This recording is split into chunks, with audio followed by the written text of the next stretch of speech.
Students வணக்கம். இப்போ அடுத்தது COA ப்ராக்டிக்கலில் 4வது கொஸ்டின். அதில் டிவிஷன் ஏன்னு வச்சுக்கோங்க. Creating and removing folders, renaming folders and files இப்படிங்கிறத இப்போ பார்த்துருவோம். ஃபோல்டர் க்ரியேட் பண்ண போகிறோம். இப்போ டெஸ்க்டாப்லேயே ஒரு ஃபோல்டர் க்ரியேட் பண்ணி நான் காமிக்கிறேன். எங்கே வேணாலும் க்ரியேட் பண்ணலாம்.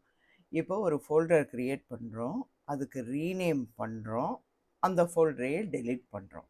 இப்போ ஃபார் எக்ஸாம்பிள் டெஸ்க்டாப்பில் காலியாக இருக்க இடத்துல நம்ம மவுஸை ரைட் கிளிக் பண்ணி இப்போ பார்த்தீங்கன்னா நியூன்னு கேட்கும். நியூன்னு கேட்டிங்கன்னா நியூன்னு ஒரு ஆப்ஷன் இருக்குது. இதை கிளிக் பண்ணிங்கன்னா ஃபோல்டருங்கிறது எப்போவும் ஒரு கவர் மாதிரி. அங்கே பாருங்கள் ஃபோல்டர்னு தெரியுதா? அப்போ அதை கிளிக் பண்ணிங்கன்னா என்ன ஆகும்?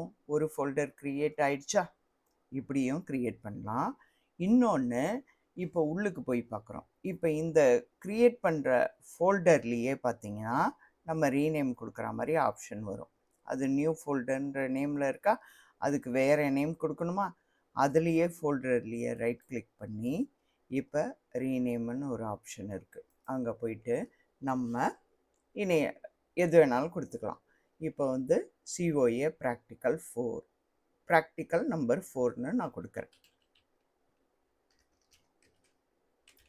COA ப்ராக்டிக்கல் 4ன்னு கொடுக்குறேன். அவ்வளோதான். என்ட்ரு அடிச்சிட்டிங்கன்னா அது நம்பர் வந்துருச்சா? COA practical. இப்போ இது வேணான்னு நம்ம டெலீட் பண்ணுறோம். ரீநேமிங் கொடுக்குறோம். இப்போ வேணான்னு டெலீட் பண்ணுறோம். இப்போ போயிட்டு அதே அந்த ஃபோல்டரையே ரைட் கிளிக் பண்ணிங்கன்னா என்ன ஆகும்? டெலீட்டுன்னு ஒரு ஆப்ஷன் இருக்குது. இதை கொடுத்தீங்கன்னா அந்த ஃபோல்டர் டெலீட் ஆகிடும். ஓகேங்களா? இப்படி தான் பண்ணலாம். இன்னொன்று இப்போ போயிட்டு திஸ் பிசி இருக்கா? திஸ் பிசிக்குள்ளே போயிட்டு எங்கேயோ போயிட்டு நான் ஒரு ஃபைலில் இப்படி க்ரியேட் பண்ணிக்கிறேன். இங்கே பார்த்தீங்கன்னா ஒரு ஃபைலை ஓப்பன் பண்ணிக்கிறேன். இது ஒரு ஃபைலில் ஓப்பன் பண்ணிக்கிறேன். இப்போ போயிட்டு ரைட் கிளிக் பண்ணி நியூ கொடுத்து அப்படியும் ஒரு ஃபைலுக்குள்ளே, அதாவது நம்ம ட்ரைவுக்குள்ளே இருக்கும்போதும் ஏதாவது ஒரு ட்ரைவ்லேருந்து கூட நம்ம ஃபோல்டரும் ஓப்பன் பண்ணலாம். இப்போ பார்த்தீங்களா ஒரு காலி ஸ்பேஸில் அதே ரைட் கிளிக் பண்ணி நியூ ஃபோல்டர் க்ரியேட் ஆகுதா? அந்த ஃபஸ்ட்லேயே வந்துடுது பாருங்கள், ஃபோல்டர்னு க்ரியேட் ஆகிடுதா? இப்போ போயிட்டு இந்த ஃபோல்டரில் ரைட் கிளிக் பண்ணுறேன். இப்போ ஃபோல்டரில் அந்த ஃபோல்டர் வந்ததில் ரைட் கிளிக் பண்ணுறேன். இப்போ ரீநேமின்னு ஒரு ஆப்ஷன் வருதா? இப்போ ரீநேமில் போயிட்டு இதில் ஏதோ ஒன்று COA, இப்போ டிகோலனுக்குள்ளே நான் பண்ணிகிட்டு இருக்கேன். டிகோலனில் COA அப்படின்னு நான் கொடுத்துட்றேன். இப்போ COAன்னு வந்துருச்சா? இப்போ இது வேணான்னு நினைக்கிறேன். இதை டெலீட் பண்ணும். இப்போ அந்த ஃபோல்டர்லேயே ரைட் கிளிக் பண்ணி டெலீட் கொடுத்தோம்னா டெலீட் ஆகிடும். இது ட்ரைவுக்குள்ளேயும் போய் பண்ணலாம். அடுத்தது இங்கேயே பாருங்கள், மெனு பார்லேயே இங்கே COAன்னு ஒரு நியூ ஃபோல்டர்னு இருக்கா? இந்த மாதிரி ஐக்கானாகவும் இருக்கும். அதையும் கிளிக் பண்ணிங்கன்னா ஃபோல்டர் வந்துடும். இப்போ நம்ம என்ன செய்யணும்? அந்த ஃபோல்டரை கிளிக் பண்ணிவிட்டு அதுக்கப்புறம் அந்த ஃபோல்டர் இதாக இருக்கா, ஹைலைட் ஆகிருக்கா, அதில் வந்து நீங்கள் ரைட் கிளிக் பண்ணுங்கள். மவுஸோட ரைட் கிளிக் பண்ணிங்கன்னா ரீநேம்னு வருது, டெலீட்டுன்னு வருது. இப்போ ரீநேம் கொடுங்க. ரீநேம் கொடுத்து ஏதோ சுதா, SUDHA, சுதா பைடேட்டான்னு போடுறேன். அப்படின்னு போட்டு என்ட்ரு கொடுக்குறேன். பார்த்தீங்களா? அந்த ஃபோல்டர் க்ரியேட் ஆகிடுச்சா? அதுக்குள்ளே நம்ம அவங்களோட பயோடேட்டாஸ், அவங்களோட சர்டிஃபிகேட்ஸ், இது ஒரு கவர் மாதிரி. இதை கிளிக் பண்ணிங்கன்னா அவங்களோடது வரும். இப்போ சுதா, இதில் நம்ம எது வேணாலும் வச்சுக்கலாம். இப்போ ஒரு ஃபைலை க்ரியேட் பண்ணாலும் அதுக்குள்ளே நம்ம போய் வச்சுக்கலாம். ஓகேங்களா? இப்போ ஒரு ஃபைலை க்ரியேட் பண்ணி ரீநேம் பண்ணி பார்த்துருவோம். ஏன்னா ஃபைல்ஸுக்கும் தான் ஃபைல்ஸ், ஃபோல்டர்ஸ்க்கும் வருது, ஃபைல்ஸுக்கும் வருது. இப்போ ஃபைலை க்ரியேட் பண்ணுறோம். இப்போ பாருங்கள் ஸ்டூடெண்ட்டு, ஃபைலு. இப்போ இந்த சுதான்னு ஒரு ஃபோல்டர் க்ரியேட் பண்ணோமா? அதுதான் ஒரு பை மாதிரின்னு சொன்னோன்னா, பேக்கெட் மாதிரி. அது இப்போ அதை டெஸ்க்டாப்பில் எடுத்து உங்களுக்கு தெரியணும்னு வச்சுருக்கேன். அதை கிளிக் பண்ணுறேன். கிளிக் பண்ண உடனே அதில் ஒரு ஃபைல் க்ரியேட் பண்ணி அவங்க ரெஸ்யூம் டைப் பண்ணி வச்சுருக்காங்க. இப்போ அதை நம்ம என்ன பண்ணுறோம்? ரைட் கிளிக் பண்ணுறோம். ரைட் கிளிக் பண்ணி ரீநேம் கொடுக்குறேன். வெறும் ரெஸ்யூம்னு இருக்கிறதுல நான் என்ன பண்ணுறேன், சுதா ரெஸ்யூம் அப்படின்னு போட்டு என்ட்ரு கொடுக்குறேன். அந்த பேர் வந்துருச்சா? இப்போ நான் என்ன பண்ணுறேன், அந்த ஃபைலை கிளிக் பண்ணி இப்போ ரீநேம் பண்ணேன். அதே ஃபைலை நான் இப்போ என்ன பண்ண போகிறேன், ரிமூவ் பண்ணுறேன். ரிமூவ் அப்படின்னா டெலீட்டு. இப்போ டெலீட் பண்ணிட்டேன்னா அது ரீசைக்கிள் பின்னுக்கு போயிடும். இப்போ டெலீட்டு. அந்த ஃபைலே இல்லை பாருங்கள். இப்போ சுதாவை ஓப்பன் பண்ணி பார்த்தீங்கன்னா அந்த ஃபைல் அங்கே இருக்காது. இதே போல் தான் ஃபைலையும் நம்ம டெலீட் பண்ணிக்கலாம், ரீநேம் பண்ணிக்கலாம். இதுதான் ஸ்டூடெண்ட்ஸ். எக்ஸ்பேண்ட் அடுத்தது பார்த்தீங்கன்னா இந்த 4வதுலேயே அடுத்த subdivision expanding and collapsing a folder. இப்போ ஒன்றும் இல்லை, இப்போ நம்ம எக்ஸ்பேண்ட் பண்ணுறது அப்படின்னா அதுக்குள்ளே இருக்கிறதெல்லாம் ஃபுல்லாக பார்க்குறது கொலாப்சிங். இப்போ பாருங்கள், இது செய்யணும் அப்படின்னு சொன்னீங்கன்னா எக்ஸ்ப்ளோரருக்குள்ளே போயிடணும். எக்ஸ்ப்ளோரரை நான் ஓப்பன் பண்ணுறதுக்கு நான் என்ன சொல்லியிருக்கேன், விண்டோஸ் ப்ளஸ் இ. இப்போ விண்டோஸ் எக்ஸ்ப்ளோரர் ஓப்பன் ஆகிடுச்சா? இந்த சைடில் பாருங்கள், லெஃப்ட் சைடில் இப்படி ஒரு இது மாதிரி வருதா, பார் இது பண்ணுற மாதிரி. இப்போ இதில் தான் எக்ஸ்பேண்ட் அண்டு கொலாப்சிங் பண்ண போகிறோம். இப்போ டெஸ்க்டாப் இதை திஸ் பிசியை நம்ம எப்படி பாருங்கள் எக்ஸ்பேண்ட் பண்ணால் அதுக்குள்ளே ஒன்றுமே இல்லை. இந்த ஆரோ இப்படி இருக்கா, அதையே இப்படி பண்ண உடனே எக்ஸ்பேண்ட் ஆகிடுதா. ஆரோ கீழே போகிற மாதிரி திஸ் பிசிக்குள்ளே என்னென்ன இருக்கோ அதெல்லாம் அப்படியே காமிக்குது.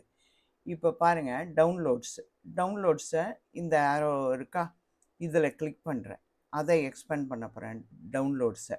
இப்போ பாருங்கள், அதை கிளிக் பண்ணுறேன், அதுக்குள்ளே என்ன இருக்குது, இந்த இவ்வளோ இருக்குது, அட்டாச்மெண்ட்ஸ் 1 இதெல்லாம் வீடியோஸு இதெல்லாம் இருக்குது.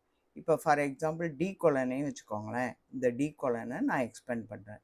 எவ்வளோ இருக்குது பாருங்கள், இந்த டி கோலன்னு ஹெட்டிங் வருதா, ஹெட்டிங் மாதிரி வந்துட்டு டி கோலனில் நான் என்னென்ன வச்சுருக்கேன் ஃபோல்டர்ஸு எல்லா ஃபோல்டரையும் இங்கே காமிக்குது பாருங்கள் டி கோலனில்.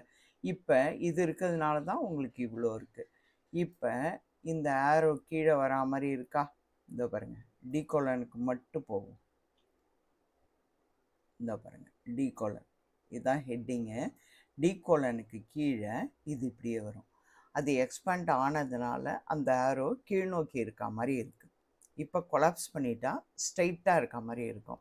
இப்போ கொலாப்ஸ் பண்ணிடுறேன் பாருங்கள், அதே ஆரோவை கீழ்நோக்கி இருக்க ஆரோவை அதுலேயே வச்சு கிளிக் பண்ணும்போது அது பாருங்கள் கொலாப்ஸ் ஆகிடு தான். இப்போ பாருங்கள் டி கோலன் வந்து அப்படியே வெறும் டி கோலன் மட்டும்தான் காமிக்குது பாருங்கள். எக்ஸ்பேண்ட் ஆகும்போது டி கோலனில் உள்ளது அவ்வளவும் காமிக்குது, டி கோலன் மேலே இருக்குது.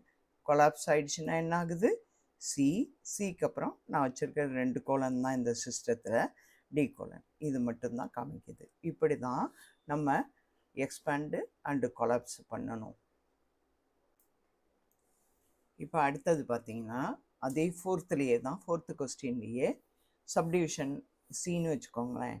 இப்போ சார்ட்டிங்கே ஃபோல்டர், ஒரு ஃபோல்டரை சார்ட் பண்ண சொல்கிறாங்க. அப்படின்னா என்னென்னா நம்ம அரேஞ்ச் பண்ணி வச்சுக்கிறது, ஏலேருந்து இசட் வரையிலும் வச்சுக்கலாம், இசட்லேருந்து ஏ வச்சுக்கலாம். அப்புறம் பார்த்திங்கன்னா நேம் படி எப்படி வேணாலும் வச்சுக்கலாம், சைஸ் படி வச்சுக்கலாம், எப்படி வேணாலும் ஃபோல்டருக்குள்ளே உள்ள எல்லாத்தையும் ஒரு ஃபோல்டருக்குள்ளே என்னென்ன ஃபைல் ஃபோல்டர் இருக்கோ அதெல்லாம் அரேஞ்ச் பண்ணிக்கிறது தான். இப்போ பார்த்திங்கன்னா நம்ம ஃபோல்டருக்குள்ளேயும் போகலாம், எதில் வேணாலும் போகலாம். இப்போ பாருங்கள், நம்ம டி ட்ரைவை எடுத்துக்கிறேன். இவ்வளோ ஃபோல்டர்ஸ் அண்டு ஃபைல்ஸு எல்லாமே இருக்குது பார்த்திங்களா. இப்போ இங்கே போயிட்டு நான் என்ன பண்ணுறேன், காலியாக இருக்க இடத்த நான் என்ன பண்ணுறேன், இது டி கோலனில் இருக்கேன், காலியாக இருக்க இடத்துல மவுஸோட ரைட் கிளிக் பண்ணேன். ரைட் கிளிக் பண்ணிவிட்டு சார்ட் பைன்னு இருக்குது பார்த்திங்களா. எப்படி சார்ட் பண்ணலாம், நேம் படி, டேட் படி, type, size, ascending order, descending order எல்லாமே. இப்போ நேம் படி இது அப்படியே சார்ட் ஆகி வந்திருக்கா, இப்போ பாருங்கள் சார்ட் ஆகி வந்திருக்கா. அடுத்தது பாருங்கள் ஃபோல்டர் எல்லாம் கீழே போயிடுச்சு. அடுத்தது பாருங்கள் இது ஏன் சார்ட் ஆகி வந்திருக்குன்னா ஆன்னு இருக்குது அதனால். அடுத்தது சார்ட் பையில் பாருங்கள் டேட் படி அப்படின்னா நான் எந்த டேட்டு, இந்த டேட்டை பார்த்துக்கிட்டே வாங்களேன், 2/27 க்ரியேட் பண்ணது, அதாவது இப்போ க்ரியேட் பண்ணதுலேருந்து ஃபஸ்ட்டு டேட்லேருந்து பெரிய டேட்லேருந்து சின்ன டேட்டு கீழே 23, 21 அப்படி வருது. ஓகேங்களா? அதாவது 26வது வருஷம் வந்ததுலேருந்து இப்படி கீழே வருது. இப்போ சார்ட்டு போங்களேன். Sort by. இப்போ அசெண்டிங் ஆர்டர் ஏஎஸ்டிஎஃப் அந்த அசெண்டிங் ஆர்டரில் போகிறோம். இப்போ எப்படி வருது பாருங்கள். இசட் ஃபஸ்ட்டு வந்துடுச்சு. அதுக்கப்புறம் மற்றதெல்லாம் இசட் வந்துட்டு மற்றதெல்லாம். இப்போ டிசெண்டிங் ஆர்டர் சார்ட் பை.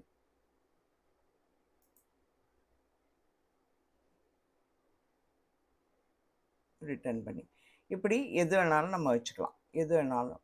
அப்படி இல்லை ஒரு ஃபோல்டருக்குள்ளே போங்க. இப்போ ஃபோல்டருக்குள்ளே ஒரு ஃபோல்டர் எடுத்துக்கிறோம்.